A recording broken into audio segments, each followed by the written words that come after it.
I'll never forget the first time I heard the sound of Dormitory 7. Some said it was termites destroying the roof. Others whispered it was Madame Koi Koi. At St. Maribel College, everyone knew the story, but I thought it was just a story until I moved in. Lady Koi Koi had been a teacher here long before I arrived. Beautiful, proud, and merciless. The student knew her for her harsh punishments and red high heels. She never appeared without wearing them. Her red high heels clicked down the hall before her anger could reach you. Koi, Koi. Each step is a warning, each echo a heartbeat of fear. They told us she died suddenly, caused by a student's mother.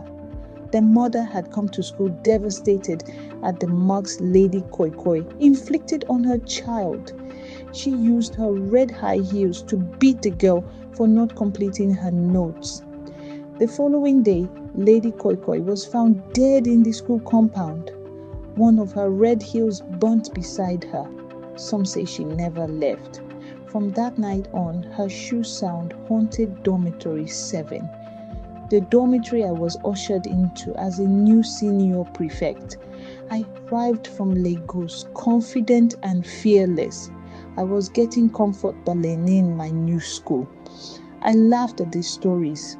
Ghosts, you people are dramatic, I said to anyone who would listen. But as I unpacked, I felt a strange chill, like the dome was watching me. The principal had reopened Dormitory 7 for new students. I was asked to stay with 4 other new girls in a room. I told myself it would be peaceful until midnight. The first night, everything was quiet. I lay on my bunk reading with my torchlight.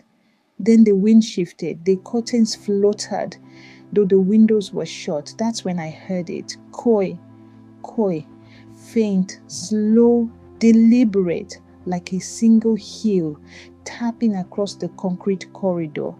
My heart jumped. Probably one of the junior girls, I whispered, forcing a smile. But when I opened the door, the hallway stretched empty, only the dust dancing in my torchlight. I tried to sleep. Every small creak of the wooden floor made me jump.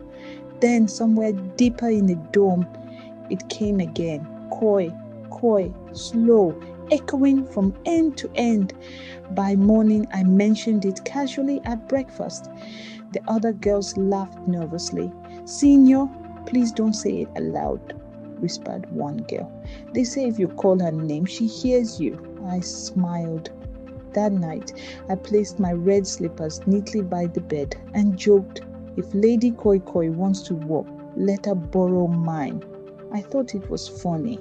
I should have known better. Midnight came. Silence. No crickets. No wind. Just still air. And then it started. Oh, Koi, Koi. Louder, slower, closer, each step echoing down the hallway. My heart raced. I sat up, whispering, who's there? No reply. Only the steady click of invisible heels. The sound stopped at my door. Then, knock, knock. I opened it. The hallway was empty. But at the far end, near the notice board, something gleamed, a red shoe, polished, perfect, standing alone. My stomach sank. I didn't believe myself, but fear gnawed at my chest. On the third night, I decided to face it. I invited 2 friends, Ngozi and Titi, to sleep in Dorm 7 with me. Let's see if Lady Koi Koi can scare all 3 of us, I said. We brought rosaries, anointing oils, whispered prayers. But courage fades fast after midnight. The third night arrived. After lights out, we waited by the corridor. We held our blankets, whispering nervously. Then the footsteps came. Koi, Koi, slow, closer, clearer. We ran back to our beds, causing some noise that almost woke up junior student Anita. She turned and fell into deep sleep. We squeezed ourselves together in one bed. Ngozi began to cry softly. Titi squeezed my hand. The torchlight flickered, then went out. Darkness, silence. From the hallway, a shadow appeared, tall, slim, feminine. The click of red heels on the floor grew deafening. Then I saw her, white dress, bloody eyes, a smile too wide, too broken. One hand held a ruler, the other a red shoe. "You girls still awake?" she whispered. We screamed, all three of us. Everyone else in Dorm 7 woke up. The shadow creature disappeared.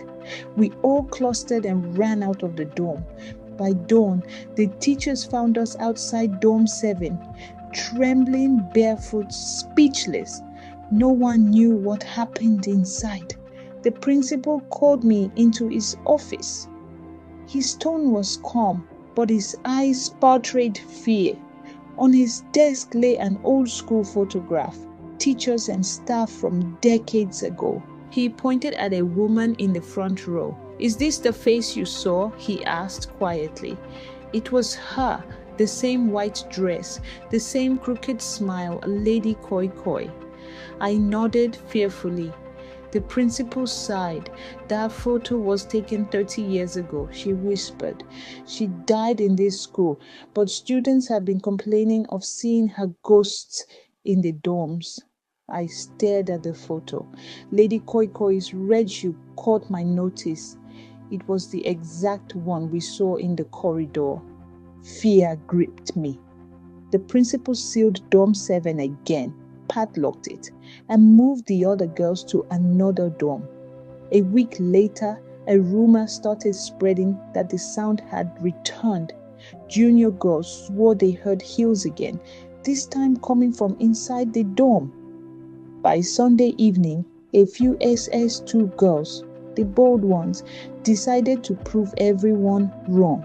They said the story was just hysteria, something made up to scare new students. They took torches and climbed through the back fence near the kitchen.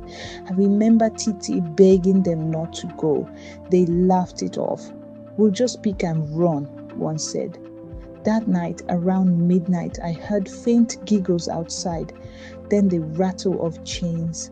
Minutes later, silence. Then a scream, one, long, piercing. When the teachers rushed out, the girls were gone. Only their torches were found, still on, lying by the chained door. One of them, Ngozi's roommate, was found near the tap the next morning. She couldn't speak. Her fingers were stiff and her eyes looked empty, like she had seen something she could never unsee. The school went quiet. Assemblies were cancelled. Parents were called in secret. The media and police arrived after several parents complained about the school. They demanded to see what the dorm looked like.